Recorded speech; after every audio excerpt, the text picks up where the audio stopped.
At number 10, we have the American Revolution. Now, the 13 colonies were under Great Britain's control. They taxed us for the war efforts for their army, the British Army. They taxed us for tea. They took away solitary neglect. They took away basically everybody's rights. Colonies were not very happy about this. We decided to rebel against them, and we went to war. Now, we had rebellions. We also had the Continental Army to fight against the Britons. And American Revolution was very important to U.S. because once we won that war, we became our own country. No taxation without representation. Whoa, Free the colony. Whoa. All right, coming in at number 9 is the atomic bombing of Hiroshima and Nagasaki. So basically, by the time that Harry Truman was debating dropping the atomic bombs, it was near the end of World War II, where the Allies had already claimed victory in Europe for VE Day. And so by the end of the war, we still had Japan to conquer, and we were using our method of island hopping, which was proven to be very effective. But the Operation Downfall, which would be the full land invasion of Japan, was expected to have 1 million U.S. casualties, which was too much. So Harry Truman opted to use the uranium and plutonium-based atomic bombs and drop them in Hiroshima and Nagasaki to end the war. Coming in at number 8, we have Pearl Harbor. Pearl Harbor, December 7th, 1941 is the day that it occurred. It's very important because this is the event that brought us out of neutrality and brought us into World War II. It was a surprise attack by the Japanese on our most important naval base at the time and currently in Pearl Harbor, which is located in Hawaii. So we had 12 destroyers, all located in one bunch. And Japanese actually, they just shot everybody, shot all the ships, bombed our ships, bombed our base just in entirety. And we had radars. You got to keep in mind that radars were not very advanced at this time. They were fairly new. So radar showed up that we had planes in the area coming our way. But the U.S. military, actually dismissed this because we thought they were our own planes going out for flight runs.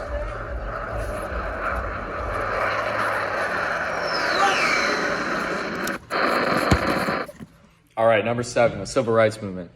So the Civil Rights Movement really started after the end of slavery, which was in 1865 with the introduction of Jim Crow laws in the federal prison system.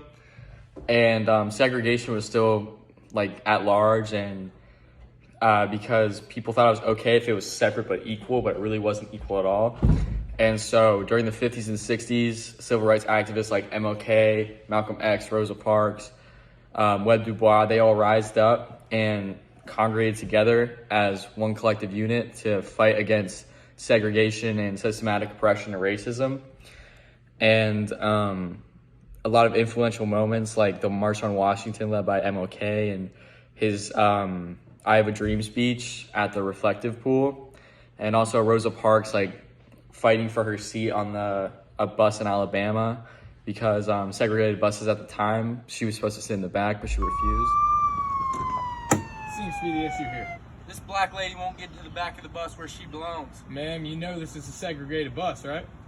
I know, but I'm not bothering anybody. I'm gonna have to ask you to move to the back of the bus. I'm not resisting. Ma'am, come with me. Ma'am, come with me. You're under arrest. Coming in at number 6, we have the space race. Now, the space race was a very important event in U.S. history. Now, it was between USSR and USA. It wasn't a war that there was bloodshed. It was just a war that who was better, who had better technology, etc.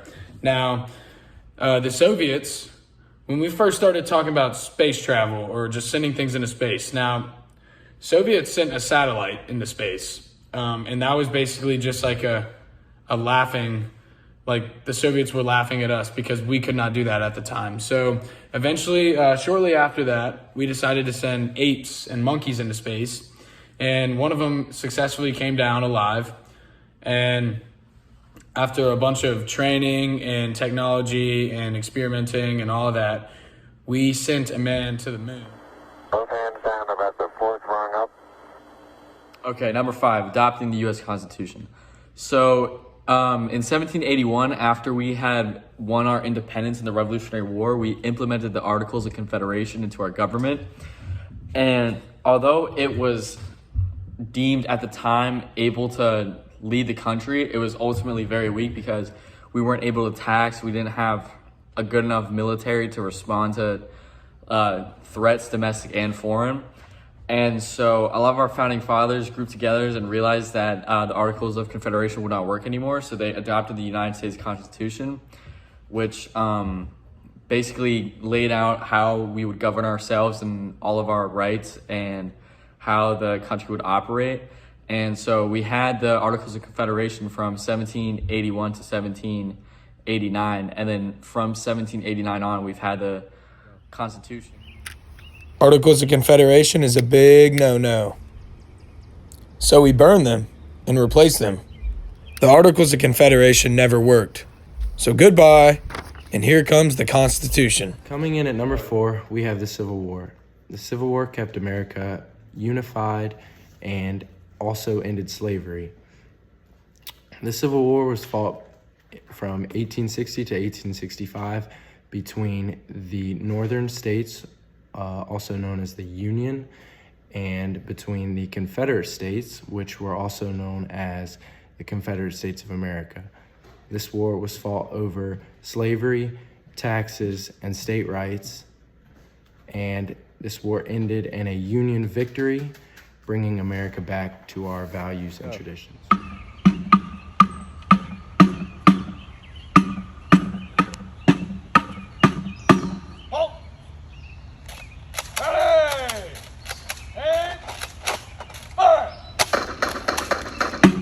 Coming in at number 3, we have the stock market crash of 1929. The stock market crash of 1929 was a complete and utter downfall of America's economy and the entire industrialized world's economy in around 2 months, which would end up lasting from 1929 to 1939. Franklin D. Roosevelt, who was president at the time, introduced the New Deal, which was relief and reform to try and pull the U.S. economy out of this depression. But in the end, what ended up pulling us out of this depression was World War II. Hey, I would like to withdraw all my money from my bank. Well, I don't know if you heard, but stock market just crashed. I don't have the money. What do you mean? I don't have the money. I have to have my money.